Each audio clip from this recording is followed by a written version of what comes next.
ইমোতে যখন কাউকে ছবি পাঠান সেটা কিন্তু অটোমেটিকলি সেভ হয়ে যায়। তো এটা কিভাবে বন্ধ করবেন এবং চালু করবেন চলেন দেখে আসি। ফার্স্ট অফ অল আপনাদের ফোন থেকে ইমোটি ওপেন করে নেবেন। দেন এখান থেকে আপনারা উপরে দেখতে পাবেন প্রোফাইল আইকন আছে, এখানে টাচ করবেন। তারপর এখান থেকে আপনার যে সেটিংস অপশনটা আছে দেন এখানে টাচ করে দিবেন। তারপর দেন এখান থেকে চ্যাট যে অপশনটা আছে এটার উপর ট্যাপ করবেন। তারপর এখানে আপনারা দুইটা অপশন দেখতে পারবেন। এই দেখেন প্রথম যেটা আছে অটো সেভ আফটার রিসিভ, আর নিচে যেটা আছে অটো সেভ আফটার সেন্ড।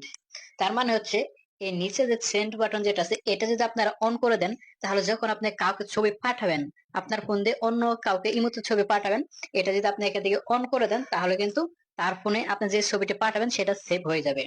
আর আপনি চাইলে এটা বন্ধ করে রাখতে পারেন, তাহলে কিন্তু তার ফোনে ছবি সেভ হবে না।